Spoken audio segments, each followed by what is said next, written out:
मैं राकेश मीना, सहायक आचार्य, राजनीति विज्ञान, राजकीय महाविद्यालय नौर। आज हम इस वीडियो में बीए पार्ट फर्स्ट में भारतीय राजनीतिक विचारक में मनु के राजा के ऊपर क्या क्या नियंत्रण थे, इसके बारे में हम अध्ययन करेंगे कि मनु का राजा निरंकुश था या उसके ऊपर कोई नियंत्रण था। तो जैसा कि हमने पिछले वीडियो में राजा के अनेक कर्तव्य बताए, राजा कैसा होना चाहिए इसके बारे में हमने बताया, और उन्हें देखकर हमें ये लगता है कि क्या इतने अधिकार और इतनी शक्तियों का प्रयोग करने के बाद में भी मनु के राजा पर कोई नियंत्रण रहेगा या नहीं। तो निश्चित रूप से मनु के राजा के ऊपर नियंत्रण है। मनु ने राजा के ऊपर जो नियंत्रण लगाए हैं वो ये है कि राजा हमेशा धर्मानुसार शासन करेगा, यानी कि धर्म का नियंत्रण उसके ऊपर रहेगा।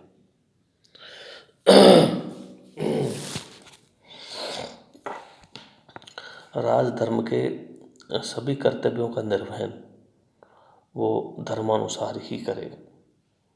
तो अपने आप राजा की जो सत्ता है उस पर धर्म का नियंत्रण लग जाता है।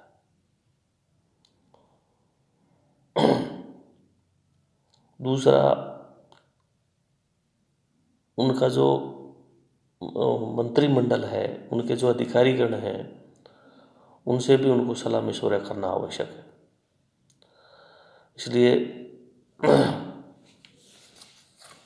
मंत्रियों का भी उनके ऊपर नियंत्रण रहेगा, क्योंकि मनुस्मृति में ये कहा गया है कि राजा किसी भी कार्य को करने से पहले अपने मंत्रियों से मंत्रणा करेगा, अपने अधिकारी जो भी हैं उनसे वो आवश्यक सलाह मशवरा लेगा और उसी के बाद वो कार्य करेगा। इसलिए राजा के ऊपर इनका नियंत्रण रहेगा।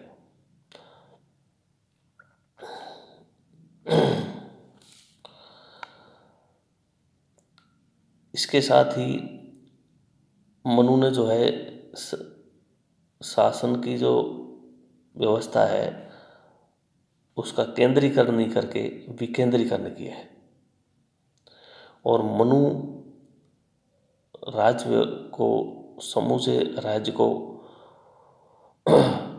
छोटी छोटी इकाइयों में विभाजित करता है ताकि उनका प्रशासनिक कार्य सही ढंग से चल सके।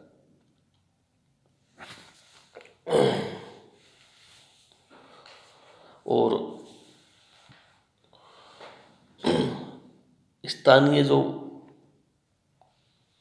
प्रशासन है उनके ऊपर राजा को बहुत ज़्यादा उन्होंने असीमित अधिकार प्रदान नहीं किए। इसलिए ये भी जो है एक तरह से राजा की शक्ति पर नियंत्रण है। राजा के ऊपर एक ये भी नियंत्रण है कि मनुस्मृति में ये कहा गया है कि राजा मनमाना टैक्स नहीं ले सकता, मनमाना कर नहीं ले सकता,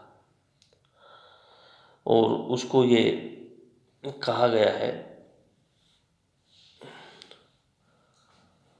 कि नियमों का उल्लंघन करते हुए या प्रजा से अत्यधिक टैक्स लेने के लिए यदि राजा ये प्रयास करता है कि मैं प्रजा से अधिक टैक्स लूं और नियमों के विपरीत टैक्स लेने लग जाऊं, तो उसमें ये कहा गया है कि वो राजा के विनाश का कारण बन सकता है। इसलिए राजा से को ये हिदायत दी गई है कि प्रजा से अनावश्यक टैक्स ना ले और ज़्यादा टैक्स ना ले। इसी के साथ जैसे राजा होने के बावजूद भी मनु ने ये कहा है कि यदि वो कोई अपराध करता है, नियमों का उल्लंघन करता है, तो उसको भी दंड मिलेगा। यानी कि राजा सोम भी दंड का भागीदार होगा। दंड का भागीदार होगा, और जो भी दंड का भागीदार जो साधारण नागरिक होता है उससे 100 गुणे दंड का भागीदार होगा वो। क्यों कि साधारण नागरिक नियमों को अच्छी तरह से नहीं जानता, कानूनों को अच्छी तरह से नहीं जानता, और इनके इतना विवेक भी नहीं रखता जितना राजा रखता है। तो उसके बावजूद वो कोई अपराध कर देता है तो राजा को जो है ज़्यादा दंड मिलता है साधारण नागरिक की तुलना में।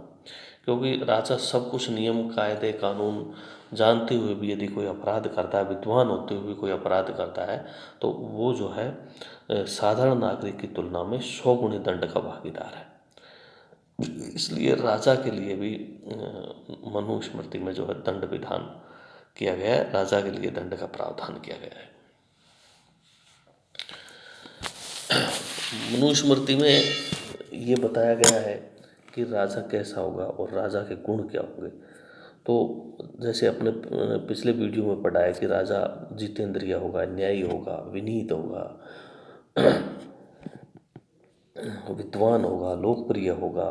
तो जो इस तरह का व्यक्ति होगा वो अपने आप, मतलब कि उसके जो गुण होंगे वो अपने आप गुण ही उसकी सत्ता के ऊपर एक तरह से उसके नियंत्रण का कार्य करेंगे।